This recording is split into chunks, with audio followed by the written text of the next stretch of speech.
Hello everyone, ನಾನು ನಿಮ್ಮ Angrybird. ಇವತ್ತು ನಾವು 6th ಸೆಮ್ BCom BBA ನಲ್ಲಿ ಬರೋ ಇನ್ಕಮ್ ಟ್ಯಾಕ್ಸ್ ಪಾರ್ಟ್ 2 ಇದರಲ್ಲಿ unit 3 income from other source ಚಾಪ್ಟರ್ದು ಫಾರ್ಮ್ಯಾಟ್ಸ್ ವಿತ್ ಪ್ರಾಬ್ಲಮ್ಸ್ ಎಕ್ಸ್ಪ್ಲೈನ್ ಮಾಡ್ಕೊತ ಹೋಗೋಣ. ಇದು BCU ಆ್ಯಂಡ್ NEP ಸಿಲೆಬಸ್ ಆಗಿರುತ್ತೆ. ವಿಡಿಯೋ ಒಳಗೆ ಹೋಗೋಕ್ಕೆ ಮುಂಚೆ ನನ್ನ ಚಾನಲ್ ನಿಮಗೆ ಇಷ್ಟ ಆಗಿದ್ದರೆ ಮಿಸ್ ಮಾಡಿದ್ರೆ Angrybird ಕನ್ನಡಗೆ ಸಬ್ಸ್ಕ್ರೈಬ್ ಮಾಡಿಬಿಟ್ಟು ಪಕ್ಕದಲ್ಲಿರೋ ಬೆಲ್ ಐಕನ್ನು ಸಹ ಕ್ಲಿಕ್ ಮಾಡಿ ಇಟ್ಕೊಳ್ಳಿ. ಮತ್ತು ನಿಮಗೆ ಇಷ್ಟ ಆಗಿರೋ ಎಲ್ಲ ಸೋಷಿಯಲ್ ಮೀಡಿಯಾದಲ್ಲೂ ನಮ್ಮ ಅಕೌಂಟ್ ಇದೆ, ಮಿಸ್ ಮಾಡಿದ್ರೆ ಅದರಲ್ಲೂ ಸ್ವಲ್ಪ ಫಾಲೋ ಮಾಡ್ಕೊಳ್ಳಿ. ಬನ್ನಿ ಇವಾಗ ನಾವು ವಿಡಿಯೋ ಒಳಗೆ ಹೋಗೋಣ. ಇನ್ಕಮ್ ಫ್ರಮ್ ಅದರ್ ಸೋರ್ಸ್ ಅಂದರೆ ಏನಪ್ಪ ಅಂದರೆ ಈ ಹೆಡ್ಸ್ ಆಫ್ ಇನ್ಕಮ್ಸ್ 5 ಇದೆ ಅಲ್ವಾ. Like income from house property, income from salary, ಮತ್ತು profit and gains from business or profession, ಮತ್ತು ಕ್ಯಾಪಿಟಲ್ ಗೇನ್ಸ್, ಈ ಥರ ಎಲ್ಲ ಹೆಡ್ಸ್ ಆಫ್ ಇನ್ಕಮ್ಸ್ ಇದೆ ಅಲ್ವಾ.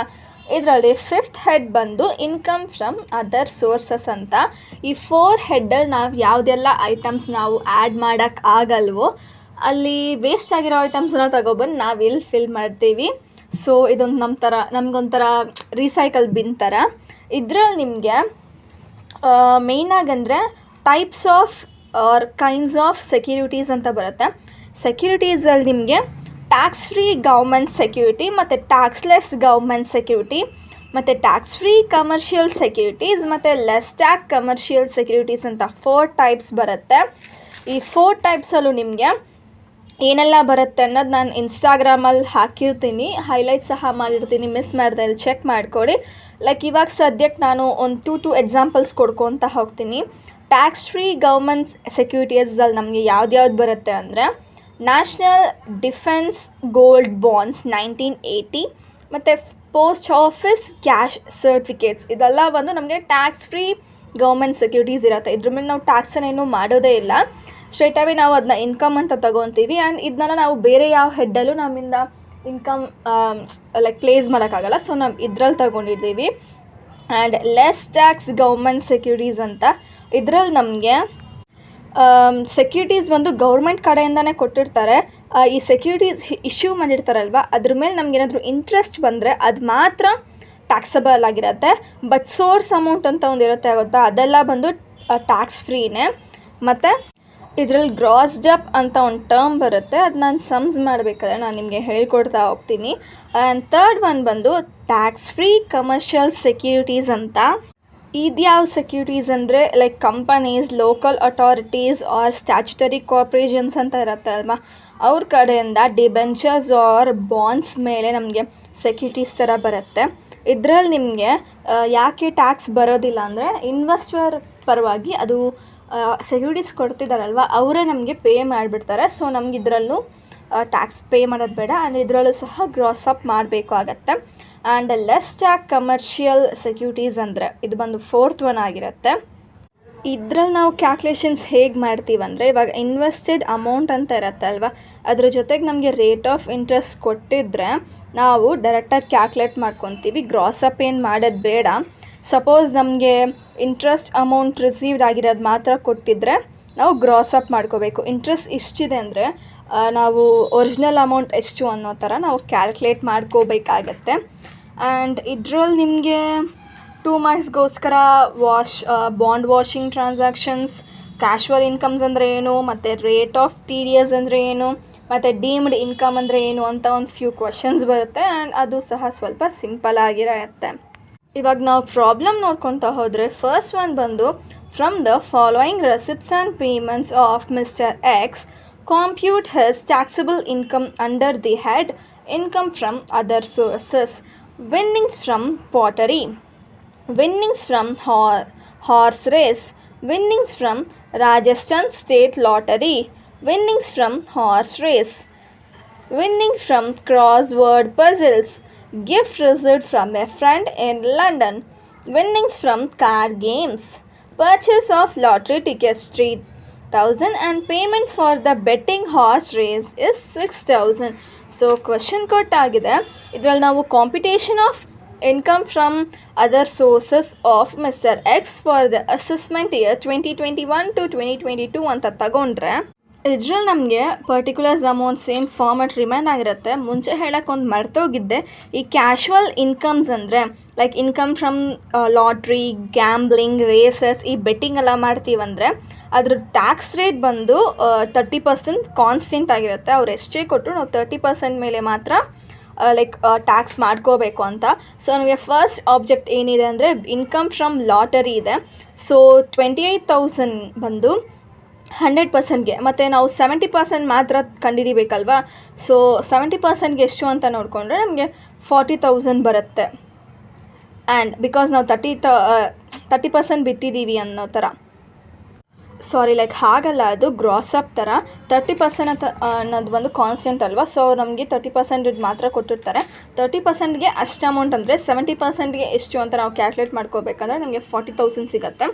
Then winnings from horse race 1,000, winnings from Rajasthan state lottery 3,000, winnings from horse race ಇದರಲ್ಲಿ ನಾವು gross up ಮಾಡ್ಕೋಬೇಕು. ಅದರಲ್ಲೂ ನಮಗೆ 49,000 ಇಂಟು 100/70 ಮಾಡಿಕೊಂಡ್ರೆ 70,000 ಸಿಗುತ್ತೆ. And winnings from crossword puzzles, gift received from a friend in London, winnings from card games. Gross income ನಮಗೆ ಎಷ್ಟಾಗುತ್ತೆ ಅಂದರೆ 2,19,000 ಸಿಗುತ್ತೆ. ಇದರಲ್ಲಿ ಡಿಡಕ್ಷನ್ ಅಂಡರ್ 57 ನಮಗೆ ಏನೂ ಇಲ್ಲ, ಸೊ ಅದನ್ನು ನಿಲ್ ಅಂತ ಹಾಕ್ಕೊಳ್ಳೇಬೇಕಾಗತ್ತೆ. ಅದಾದಮೇಲೆ ಲಾಸ್ಟಲ್ಲಿ ನಮಗೆ ಇನ್ಕಮ್ ಫ್ರಮ್ ಅದರ್ ಸೋರ್ಸ್ ಅಂತ ಬ್ಯಾಲೆನ್ಸ್ ಅಮೌಂಟ್, ಲಾಸ್ಟ್ ಅಮೌಂಟ್ ಸಿಗುತ್ತೆ. ನೆಕ್ಸ್ಟ್ ಇನ್ನೊಂದು ಸಮ್ ನೋಡ್ಕೊಂಬಿಡೋಣ. ಇದರಲ್ಲಿ ಸ್ವಲ್ಪ ನಮಗೆ ಯಾವ ಥರ ಬರುತ್ತೆ ಅಂದರೆ ಟ್ಯಾಕ್ಸಬಲ್ ಇದೆಯಾ ಇಲ್ವಾ ಅಂತ ತಿಳ್ಕೊಂಡು ಆಮೇಲೆ ನಾವು income from other source calculate ಮಾಡ್ಕೋಬೇಕಾಗತ್ತೆ. Like mister Subhash, a resident in India, earned the income during the financial year 2020-2021 as follows: interest on government securities, winnings from horse race, income earned from subletting house, dividend from a foreign company, interest on post office saving account. Like ನಾನು ಇದನ್ನೆಲ್ಲ ಹಂಗೆ taxable not taxable ಹೇಳ್ಕೊಂಡು ಬರ್ತೀನಿ.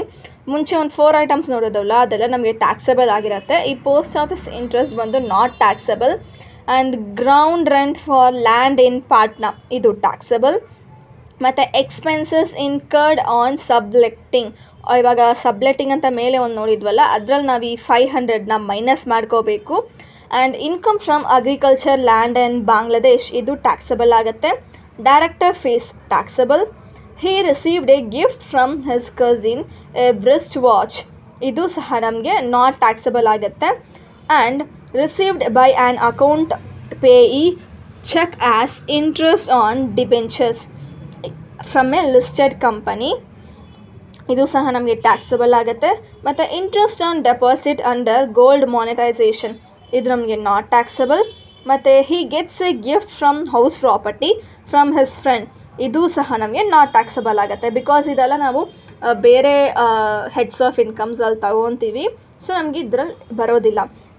So computation of taxable income from other sources ಇದರಲ್ಲಿ ನಾವು particulars amount ಅಂತ ತಗೊಂಡಿದ್ದೀವಿ. First one ಬಂದು ಇಂಟ್ರೆಸ್ಟ್ ಆನ್ ಗೌರ್ಮೆಂಟ್ ಸೆಕ್ಯೂರಿಟೀಸ್ ತಗೊಂಡಿದ್ದೀವಿ. ಮತ್ತು ಇನ್ಕಮ್ ಫ್ರಮ್ ಹಾರ್ಸ್ ರೇಸ್ ಇದರಲ್ಲಿ ಇನ್ಕಮ್ ಫ್ರಮ್ ಸಬ್ ಲೆಟ್ಟಿಂಗ್ ಇದೆ ಅಲ್ವಾ, ಅದರಲ್ಲಿ ಎಕ್ಸ್ಪೆನ್ಸಸ್ ಸಬ್ ಲೆಟ್ಟಿಂಗ್ ಅನ್ನೋ ಥರ ಬರ್ಕೊಂಡು 500 ಮೈನಸ್ ಮಾಡ್ಕೋಬೇಕು. ಮತ್ತು dividend from foreign company, interest on POSB account ಅದನ್ನ ಬರೆದು ನಾವು ನಾಟ್ ಟ್ಯಾಕ್ಸಬಲ್ ಅಂತ ಬರೀಬೇಕು, ಇಲ್ಲಾಂದರೆ ಅದಕ್ಕೊಂದು ಮಾರ್ಕ್ಸ್ ಕಟ್ ಮಾಡ್ತಾರೆ. And ground rent for land in Patna, income from agriculture outside India. ಮತ್ತು director fees, gift from cousin ಇದು ನಮಗೆ ನಾಟ್ ಟ್ಯಾಕ್ಸಬಲ್ ಅಂತ ಹಾಕೋಬೇಕು. ಯಾಕಿದು ಬರ್ಕೊಳ್ಳೇಬೇಕು ಅಂದರೆ ಎಷ್ಟು ಐಟಮ್ಸ್ ಕೊಟ್ಟಿದ್ದಾರೋ ಅಷ್ಟು ಐಟಮು ಬರೀಬೇಕು. ಆ್ಯಂಡ್ ಅದರಲ್ಲಿ ಸಪೋಸ್ ನಾಟ್ ಟ್ಯಾಕ್ಸಬಲ್ ಇದ್ದರೆ ಅದನ್ನ ನಾಟ್ ಟ್ಯಾಕ್ಸಬಲ್ ಅಂತ ಮೆನ್ಷನ್ ಮಾಡಬೇಕು. ನಾವು ಹಾಗೆ ಇಗ್ನೋರ್ ಮಾಡಿದ್ರೆ ಅವರು ನಮಗೆ 1 ಮಾರ್ಕ್ಸ್ ಆರ್ 2 ಮಾರ್ಕ್ಸ್ ಹಾಗೆ ಇಗ್ನೋರ್ ಮಾಡಿಬಿಡ್ತಾರೆ. ಆ್ಯಂಡ್ ಇಂಟ್ರೆಸ್ಟ್ ಆನ್ ಡಿಬೆಂಚರ್ ಮತ್ತು interest on deposit on gold monetisation ಮತ್ತು ಗಿಫ್ಟ್ ಫ್ರಮ್ ಫ್ರೆಂಡ್ ಅನ್ನೋದು ಬಂದು ನಾಟ್ ಟ್ಯಾಕ್ಸಬಲ್ ಆಗುತ್ತೆ. ನಮಗೆ ಇದರಲ್ಲಿ ಗ್ರಾಸ್ ಇನ್ಕಮ್ ಬಂದು 72,000 ಬರುತ್ತೆ.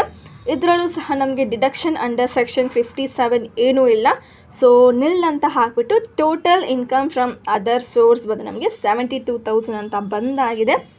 ಎಷ್ಟಕ್ಕೆ ನಾನು ನನ್ನ ವಿಡಿಯೋ ಎಂಡ್ ಮಾಡ್ಕೊತೀನಿ. ಇದೇ ಥರ ನಿಮಗೆ ಇನ್ನೂ ಇನ್ಫಾರ್ಮೇಟಿವ್ ವಿಡಿಯೋ ಬೇಕಂದರೆ ಈ ವಿಡಿಯೋಗೊಂದು ಲೈಕ್ ಕೊಟ್ಬಿಟ್ಟು ನಿಮ್ಮ ಫ್ರೆಂಡ್ಸ್ಗೆ ಆದಷ್ಟು ಶೇರ್ ಮಾಡಿಬಿಟ್ಟು ನನ್ನ ಚಾನಲ್ ಆಂಗ್ರಿಬರ್ಡ್ ಕನ್ನಡಗೆ ತಪ್ಪದೆ ಸಬ್ಸ್ಕ್ರೈಬ್ ಮಾಡಿಬಿಟ್ಟು ಪಕ್ಕದಲ್ಲಿರೋ ಬೆಲ್ ಐಕಾನು ಸ್ವಲ್ಪ ಕ್ಲಿಕ್ ಮಾಡಿ ಇಟ್ಕೊಳ್ಳಿ. ನಿಮ್ಮಿಂದ ಎಲ್ಲರೂ ಉದ್ಧಾರ ಆಗಲಿ, ನನ್ನಿಂದ ನೀವು ಉದ್ಧಾರ ಆಗಿ, ನಿಮ್ಮಿಂದ ನಾನು ಉದ್ಧಾರ ಆಗ್ತೀನಿ ಅಂತ ನನ್ನ ಮಾತು ಮುಗಿಸ್ಕೊತಿದ್ದೀನಿ. Cheers all.